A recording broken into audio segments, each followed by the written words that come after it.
Donc, dans un premier temps, maître Schwerdorfer, est-ce que vous pouvez nous expliquer un petit peu l'histoire de Monsieur de Grivel et de Marivonne? Oui, alors Monsieur de Grivel, Marivonne se sont connus il y a à peu près 4 ans de cela. Ils se sont mis en concubinage, en couple. Ils avaient une vie amoureuse, affective, amoureuse, avec des amis, etc. Beaucoup de connaissances. Et Marie-Yvonne a eu des problèmes de santé, mais qu'elle avait déjà auparavant, avec des problèmes de mémoire. Euh, Pas d'Alzheimer déclaré à notre connaissance, loin de là, et M. de Grivel s'occupait d'elle, avec des relations très tendues avec la famille de Marie-Yvonne, qui n'a jamais supporté, surtout le fils et petit-fils de Marie-Yvonne n'ont jamais supporté en réalité M. de Grivel. Et à l'occasion d'une hospitalisation de Marie-Yvonne, on en a profité pour écarter purement et simplement M. de Grivel de la vie de sa compagne. Et on a fait placer Marie-Yvonne sous tutelle, tutelle de ses biens, hein, pas tutelle de sa vie.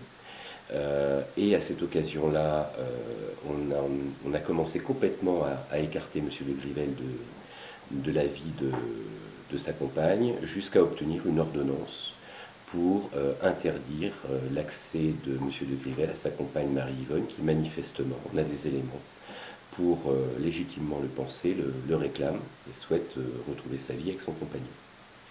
Et on décide à sa place de qui doit être dans sa vie, de qui ne doit pas être dans sa vie, de qui elle doit aimer, de qui elle ne doit pas aimer. Et on trouve ça complètement stupéfiant. Voilà. Monsieur de Grivel affirme que Marivonne souffre de simplement quelques problèmes de mémoire. Mm. Le fils de Marivonne dit qu'il y a des rapports d'expertise visiblement, qui rapporteraient que Marivonne est atteinte de la maladie d'Alzheimer à un niveau modéré, entre guillemets. Mm. Vous avez vu ces rapports d'expertise? Non, je n'ai pas vu ces rapports d'expertise. Puis deuxièmement, je vais quand même vous dire une chose. Quand bien même elle aurait un Alzheimer extrêmement prononcé, qu'est-ce qui l'empêcherait de vivre avec son compagnon? En quoi un compagnon doit-il se séparer de sa compagne ou l'inverse parce que la personne est atteinte d'un Alzheimer ou d'une maladie, d'un cancer ou du sida? En quoi la société doit-elle régir ce type de rapport? Si ma compagne est malade, très gravement malade, même si elle va mourir, si je décide, moi, au sein de mon couple, d'assumer mon devoir de secours et d'assistance jusqu'au bout, en quoi c'est à la société de me remplacer? En quoi c'est à la société de décider à la place de Marie-Yvonne ce qui est bon ou mauvais pour elle? L'Alzheimer, ça rend pas les gens dingues, fous. Cette femme n'est pas folle. Donc on arrête de penser à sa place, on arrête de décider qui est bon et qui n'est pas bon pour elle, et c'est ça qui est consternant. Je ne veux pas d'une société qui régit tous les rapports humains, y compris dans la difficulté. Donc peu importe, quand bien même elle aurait l'Alzheimer le plus prononcé, je trouve que effectivement dans un couple, à partir du moment où un conjoint, un compagnon décide qu'il va assumer jusqu'au bout l'assistance de ce conjoint, la société n'a pas à prendre sa place. Concernant l'histoire d'amour entre Cyril de Grivel et Marivonne, la famille conteste cette relation. Donc on m'a rapporté que M. de Grivel était simplement un voisin qui donnait un coup de main amical pour les comptes, pour l'administration, tous les papiers de Marivonne. Et du coup, ce serait plutôt un geste intéressé plutôt qu'une relation amoureuse. Qu'est-ce que vous en pensez? Depuis quand un enfant a le droit de s'immiscer dans la vie amoureuse de sa mère? Depuis quand? De quel droit le fils de Marie-Yvonne se mêle des affaires sentimentales de sa mère? C'est complètement délirant. On est dans quelque chose de complètement délirant. La relation entre M. de Grivel et Marie-Yvonne ne regarde personne. Chaque relation amoureuse est différente. Chaque couple est différent et ça ne regarde pas les enfants. Monsieur de Grivel n'a pas à être agréé par la famille de Marie-Yvonne pour vivre une relation amoureuse avec Marie-Yvonne. L'intimité de la vie de Marie-Yvonne et de Monsieur de Grivel ne nous regarde pas et surtout pas les enfants de Marie-Yvonne. Donc on se mêle de choses qui sont intimes, totalement privées, et là une fois de plus on fait une ingérence dans la vie d'une femme qui n'a rien demandé à personne, qui vivait très bien avec ses difficultés dues à l'âge, dues au temps, et qui était gérée par elle-même et par son compagnon. Donc cette relation, je trouve même insultant d'oser parler de la relation intime de Marie-Yvonne et de Monsieur de Grivel. Selon vous, Marie-Yvonne est lucide, ce qui est visiblement, d'après son fils, n'est pas forcément le cas, puisque pour lui, elle est malade elle a la maladie d'Alzheimer, pardon. Comment est-ce que son fils aurait-il pu seul la placer en centre psychiatrique, excusez-moi, si Marie-Yvonne est aussi peu malade? Mais c'est pas comme je vous l'ai dit, peu importe qu'elle soit malade, il y a des milliers, des centaines de milliers de gens atteints de la maladie d'Alzheimer. À partir du moment où vous avez un Alzheimer, si on décide, si celui-ci est avéré, si on décide que dès que vous avez un Alzheimer, il faut vous mettre dans une petite boîte, loin de tout le monde, et que parce que vous avez Alzheimer, vous n'avez plus de sentiments, vous n'avez plus le droit à une vie affective, vous n'avez plus le droit de choisir votre compagnon, alors si on a une société comme ça, très bien, mais ça c'est la société du meilleur des mondes, d'Aldous Huxley, dans laquelle on met les gens dans des flacons et plus personne n'est propriétaire de sa vie. C'est pas parce qu'elle a, quand bien même elle aurait un Alzheimer, je vous le redis, qu'elle n'aurait pas le droit à une vie amoureuse. Alors les gens qui ont un Alzheimer n'ont plus de relations sexuelles, n'ont plus de sentiments, n'ont plus de relations avec leurs enfants, ne peuvent plus avoir de relations amoureuses, ne peuvent plus avoir de compagnons, parce qu'ils ont un Alzheimer. Vous vous rendez compte du délire total dans lequel on rentre. Et on va décider à sa place de qui elle doit aimer, parce qu'elle a un Alzheimer. Mais c'est complètement fou. C'est complètement fou. On peut faire pareil si demain on a une personne qui a un cancer, une femme qui a un cancer de l'utérus, ses enfants vont décider qu'elle n'a plus le droit d'avoir une sexualité et plus de mari, ou plus de compagnon. Moi je trouve ça terrifiant. Le fils de Marie-Yvonne dit avoir eu d'excellentes relations avec les amants précédents de Marie-Yvonne depuis le décès de son mari. Monsieur de Grivel dit l'inverse. Visiblement, il y a une sorte de jalousie Les permanente. amis de Marie-Yvonne, dont notamment une de ses amies très proches, qui la voit chaque fois qu'elle vient à Besançon, disent le contraire. Ils disent qu'il y a toujours eu des relations erratiques avec les compagnons de Marie-Yvonne et parlent même d'une certaine jalousie de la part de ce fils qui, comme je vous le dis, se mêle de rapports qui ne le regardent pas. Qui ne le regarde pas. La vie amoureuse de sa mère ne regarde que sa mère. Donc, Maître Schwerderfer, vous avez lu les droits de réponse de monsieur, le fils de Marie-Yvonne. Qu'en avez-vous pensé? Pourquoi tant de haine? Alors ça me conforte dans mon idée de soutenir jusqu'au bout l'action de M. de Grivel, les actions judiciaires de M. de Grivel. Il y a une haine évidente envers M. de Grivel, pour des raisons très personnelles, qui tiennent uniquement à la personne de M. de Grivel, et aucunement aux intérêts de sa mère. Aucunement aux intérêts de sa mère. Par contre, ce qu'on ne conceptualise pas, c'est qu'en coupant cette femme de ses amis, en coupant cette femme de son compagnon, on est en train de provoquer une souffrance terrible. Parce qu'il n'a pas le droit de voir ses amis en maison de retraite? Il y a un certain nombre d'amis qui sont désignés dans une ordonnance du juge des tutelles comme étant persona non grata, y compris M. de Grivel. Et donc effectivement, depuis le 27 juin, certaines personnes n'ont plus le droit juridiquement de la voir. Mais il faut quand même savoir une chose, c'est que dans cette maison de retraite, la résidence Grandvel, on interdisait, avant le 27 juin, l'accès notamment à M. de Grivel, à Marie-Yvonne, en faisant notamment venir la police quand il était présent, alors que juridiquement, c'était totalement illégal. Cet établissement n'avait pas le droit d'interdire à M. de Grivel l'accès à Marie-Yvonne, pas plus qu'à ses amis, et pourtant c'est ce qui s'est passé au mépris de toute règle de droit élémentaire, et notamment de la pure et simple liberté de cette femme de voir qui elle voulait voir. Mais depuis le 27 juin, on a régularisé cette situation illégale. Je vous remercie. Donc, Maître Pernet, vous êtes l'avocate du fils de Marie-Yvonne. Alors d'abord, est-ce que vous pouvez nous raconter un petit peu l'histoire? Qu'est-ce qui se passe concrètement? Alors, c'est la lutte d'un fils et de sa famille, hein, mais également des frères de Madame le Gardeur, de ses beaux-frères, de ses enfants et petits-enfants, pour sortir cette dame âgée et vulnérable d'une situation dans laquelle elle est depuis de nombreuses années, abusée par un compagnon qui se dit aimant, mais en réalité qui abuse de sa faiblesse. Alors, quand on aime quelqu'un, on veut son bien, et notamment son bien, c'est de le faire soigner avec des soins appropriés nécessités par son état. Depuis des années, M. de Grivel a isolé totalement Marie-Yvonne Le Gardeur de sa famille, de sa seule famille, notamment de son petit-fils qui a 4 ans qu'elle chérit. Et c'est parce que M. de Grivel a eu une emprise totale sur elle en l'isolant de toute sa famille.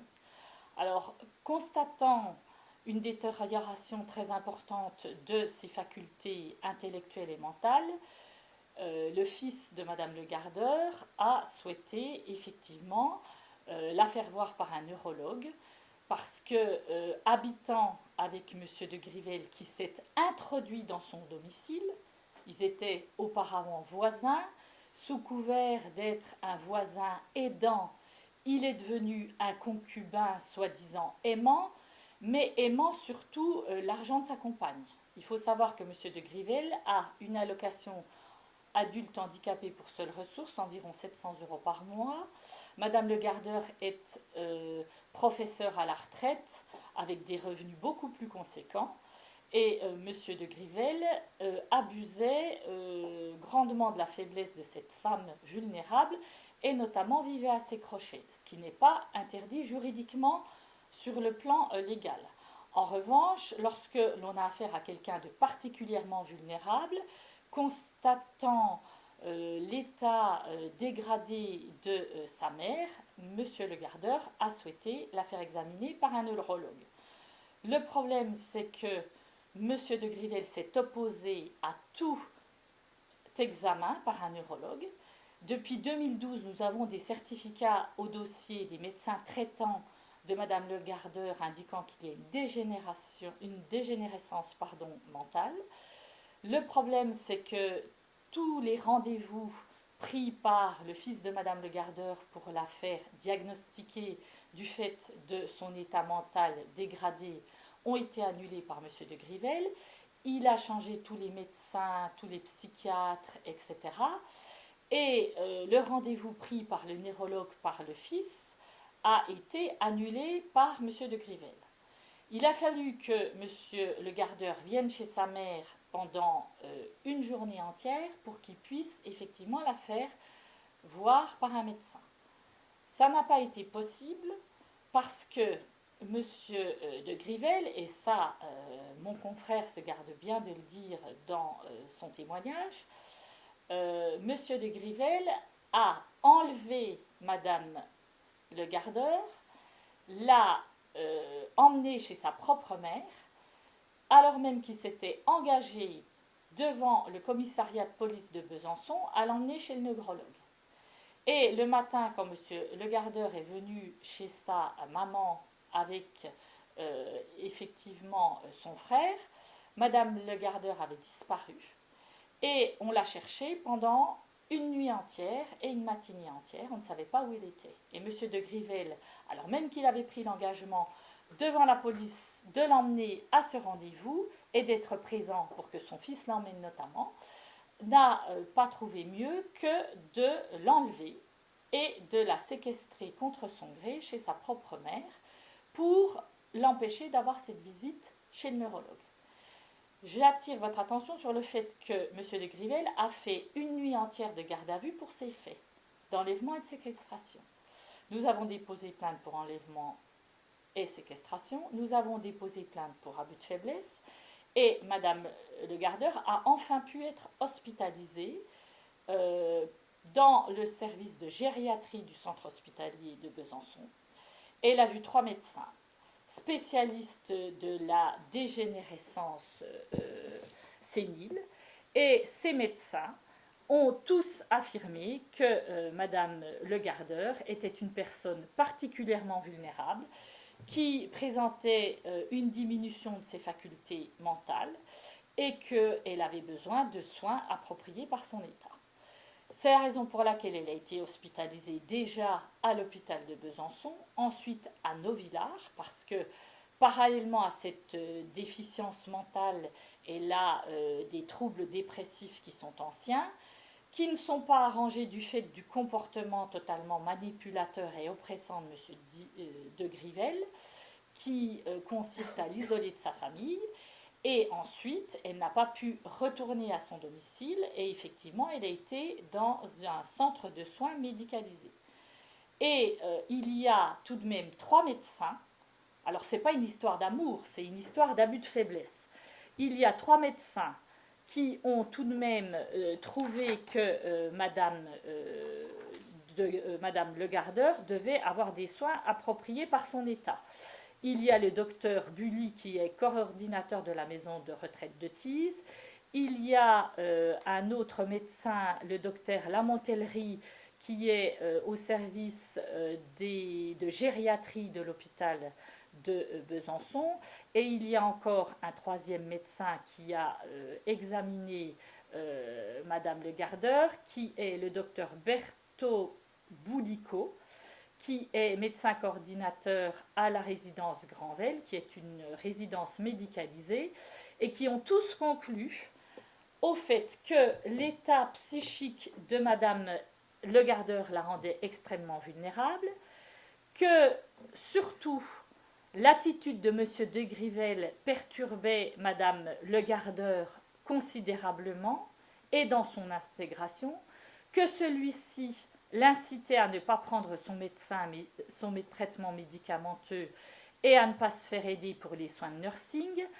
Il lui demandait de ne pas se joindre aux résidents de la maison de retraite, de la maison médicalisée. Il avait constaté, ça c'est le docteur Berthaud Boulico qui l'écrit, qu'il avait constaté que M. de Grivel adoptait un discours manipulateur affirmant à Madame Le Gardeur que ses proches étaient malfaisants. Et bien évidemment, ce médecin constatait qu'en dehors de l'influence de M. de Grivel, Madame Le Gardeur était plus détendue avec tout le personnel et retrouvait des relations plus apaisées avec les membres de sa famille. Alors quand on aime quelqu'un, on veut son bien, on veut le soigner. Et on ne s'oppose pas à 3 décisions médicales qui disent que Madame Le Gardeur a besoin de soins. Voilà. Donc on est dans de l'abus de faiblesse, une personne particulièrement vulnérable qui n'est pas dans un état normal pour manifester sa volonté. Et M. de Grivel lui a fait prendre des décisions qui sont tout à fait en contradiction avec son état et il abuse grandement de la faiblesse de cette personne vulnérable. Et j'ajoute que l'article 223-15-2 du Code pénal réprime l'abus de faiblesse et cet abus de faiblesse amène à sanctionner pénalement les gens qui abusent effectivement des gens déficients psychiquement, physiquement ou psychologiquement, ce qui est le cas de Madame Le Gardeur. Sur le blog de Monsieur de Grivel, il indique que Marie-Yvonne pleure pour rentrer chez elle. Est-ce qu'elle souffre, de quoi souffre-t-elle d'après vous? De sa maladie, de Monsieur de Grivel, de son fils, de son amour Oh bah, elle souffre sans doute pas de son fils, puisque son fils unique était son rayon de soleil, son petit-fils unique qui a 4 ans est son rayon de soleil, et que l'attitude de M. de Grivel a consisté à l'isoler de son fils unique, de son petit-fils, de son frère, de son beau-frère. Elle ne voit plus personne, hormis M. de Grivel, et si elle pleure, Madame Le Gardeur, c'est parce qu'effectivement, il y a quelqu'un qui est manipulateur, qui est d'une mauvaise influence sur elle, qui l'isole de sa famille, qui lui empêche de suivre ses traitements et qui surtout ne veut pas la faire soigner. Alors quand on a effectivement une pression permanente comme ça, eh bien on est mal et là sans doute parallèlement à cette déficience mentale, malheureusement des troubles dépressifs qui sont sérieux, avérés et qui l'amènent à avoir un état de pleurs de temps en temps. Marie-Yvonne a un avocat, Maître Claude Varret. Pourquoi? Est-ce que c'est pour se défendre de qui? De son fils, de Monsieur de Grivel? Pourquoi est-ce qu'elle a un avocat? Alors, il faut que vous sachiez que les rapports d'expertise médicale, hein, qui sont au nombre de 3 dans le dossier du juge des tutelles, puisque bien évidemment nous avons, s'agissant d'une personne particulièrement vulnérable, demandé une procédure de tutelle. D'ailleurs, ce n'est pas nous qui l'avons demandé, c'est le procureur de la République qui l'a demandé. Cette procédure de tutelle a été ordonnée et un tuteur neutre a été nommé. Et monsieur Arnaud Le Gardeur n'a pas voulu être tuteur, justement pour ne pas qu'on lui reproche de prendre parti ouvertement contre sa mère ou pour sa mère, etc. Donc il y a un tuteur neutre de l'UDAF qui a pris des décisions. Il y a un juge des tutelles qui est neutre qui a pris des décisions, notamment d'interdiction de relations entre Monsieur de Grivel et Madame Le Gardeur, puisqu'il faut savoir que Monsieur de Grivel se rend à la maison de soins et à la maison de retraite, fait un scandale, empêche Madame Le Gardeur de suivre les traitements, de se laver, etc. Et que finalement, il y avait l'intervention de la police pratiquement de manière quotidienne dans cette maison de retraite, avec tous les troubles à l'ordre public présentés. Et c'est la raison pour laquelle le juge des tutelles a demandé que le tuteur, et non pas lui, ni monsieur le gardeur fils, prennent une décision d'éloignement. C'est le tuteur désigné par l'UDAF qui a pris cette mesure d'éloignement. Et cette mesure d'éloignement est justifiée par 3 certificats médicaux qui indiquent clairement que l'influence de monsieur de Grivel sur madame le gardeur est néfaste. Donc, bien évidemment, nous sommes obligés de respecter les décisions du juge des tutelles et de faire en sorte que cette mesure d'éloignement s'applique. Dans la lettre d'un psychiatre du 9 octobre 2013 envoyée à Monsieur Grivel, d'ailleurs qu'il publie lui-même sur son blog, le psychiatre écrit, je vous cite, n'ayant pas pu vous joindre par téléphone à votre domicile pour déplacer notre rendez-vous, j'ai appelé chez Marie, croyant vous y trouver. Elle a décroché le combiné, je me suis présentée et je lui ai expliqué que je cherchais à vous joindre. Elle m'a dit, pris alors d'une grande anxiété, c'est horrible, je suis séquestrée. Le psychiatre affirme également qu'il entendait des personnes discuter dans l'appartement calmement. Puis elle a dit qu'elle allait chercher le numéro de téléphone de M. de Grivel. Et après 10 minutes, le psychiatre a décidé de raccrocher le combiné, faute de réponse. Qu'en pensez-vous? J'en pense que c'est une violation déjà du secret médical, hein, et que des entretiens téléphoniques, je suis étonnée qu'un psychiatre puisse faire un certificat médical suite à un entretien téléphonique. Et je pense que cet entretien téléphonique avec le psychiatre de Monsieur de Grivel n'a pas beaucoup de valeur par rapport à 3 rapports d'expertise de 3 médecins différents qui ont été mandatés par le tribunal et notamment par le juge des tutelles pour prendre des décisions. Alors il faut savoir qu'en France, on ne met pas sous tutelle les gens comme ça n'importe comment. Il faut un certificat médical d'un médecin expert sur une liste agréée par des experts. On ne peut pas mettre quelqu'un sous tutelle et on ne met pas les gens sous tutelle lorsque ils n'ont pas besoin de protection. Et les médecins font des certificats médicaux lorsqu'ils estiment que les gens ne sont pas en état de manifester leur volonté. Il y a une protection. C'est ce qu'a décidé c'est ce qu'ont décidé les médecins, c'est ce qu'a décidé le juge des tutelles. Alors ce certificat médical qui, si je comprends bien, est une traduction d'un entretien téléphonique dans des conditions, on ne sait pas lesquelles. Bien sûr que Madame Le Gardeur a été séquestrée et la meilleure preuve, c'est que nous avons déposé plainte pour séquestration à l'encontre de Monsieur de Grivel. Alors j'ajoute qu'en plus des plaintes pour abus de faiblesse, pour séquestration et pour enlèvement qui ont été déposées à l'encontre de Monsieur de Grivel, nous allons rajouter la violation du secret médical, la violation de l'atteinte à l'intimité de la vie privée et également une plainte pour diffamation parce que la violation de l'atteinte à la vie privée est manifeste. Monsieur de Grivel se permet de publier sans le consentement de Madame Le Gardeur des photos d'elle jeune qui ne reflète plus du tout son état actuel, sans l'autorisation de cette dernière. Et quid de l'autorisation donnée à quelqu'un ou pour quelqu'un qui n'est plus en état de manifester sa volonté. Alors c'est pour ça que je suis surprise que Madame le Gardeur ait pris effectivement comme avocat Maître Varret, puisque Madame le Gardeur, juridiquement, ne peut plus manifester sa volonté et que justement, elle a un tuteur pour la protéger. Alors c'est sans doute Monsieur de Grivel qui est à l'initiative de cette demande. Et j'ajoute que M. de Grivel a fait faire des choses à Madame le Gardeur contre son gré incontestablement. Notamment, il a incité à ne pas payer ses charges de copropriété.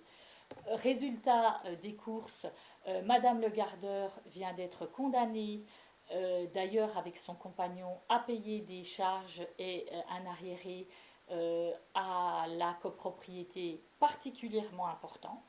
Et manifestement, depuis 2012, nous avons des certificats au dossier démontrant que déjà à cette époque, Marie-Yvonne Le Gardeur avait un état de santé mentalement déficient. Alors, la belle histoire d'amour qu'on vous raconte, notamment par le biais du talent de mon confrère, eh bien, n'est pas la réalité. On peut aimer effectivement quelqu'un atteint de la maladie d'Alzheimer, mais on ne profite pas de ses économies, on ne l'empêche pas de se soigner, on ne l'empêche pas de prendre un rendez-vous chez un neurologue, on ne l'empêche pas de prendre son traitement médical et on veille de manière bienveillante sur sa personne. Ça n'est pas du tout le cas de M. de Grivel, qui d'un voisin soi-disant aimant est devenu un manipulateur, profitant des ressources de Madame le Gardeur, mais surtout de son état de faiblesse, pour l'obliger à faire des choses qui nécessitent de toute façon qu'elle soit protégée. Et puis encore une fois, quand on aime quelqu'un, on ne l'isole pas de sa seule famille, on ne l'isole pas de ses amis. Vous avez dans le dossier que j'ai produit au juge des tutelles et au procureur de la République pas moins de 10 attestations de personnes qui sont des voisines de Madame le Gardeur, qui disent que Monsieur de Grivel l'incite notamment à ne pas sortir, à ne pas être soignée. Et lorsque Madame le Gardeur, par exemple, allait faire des achats pour elle de vêtements, avec son argent bien évidemment, Monsieur de Grivel, qui avait une procuration sur les comptes, eh bien, allait demander l'annulation de ses achats. Alors quand on aime quelqu'un et qu'on est amoureux d'elle, on ne se conduit pas comme ça. Et puis j'ajoute que Madame le Gardeur est une personne âgée qui a 74 ans, qui n'a plus toute sa tête malheureusement. Et Monsieur Cyril de Grivel, lui, a quand même 60 ans, c'est-à-dire 15 ans de moins, toute sa tête, et sait très bien pourquoi il agit comme ça. Alors, l'histoire d'amour que le fils veut empêcher, ça me fait sourire malgré tous les talents oratoires de mon confrère. Je trouve franchement que la réalité est tout autre. Je vous remercie.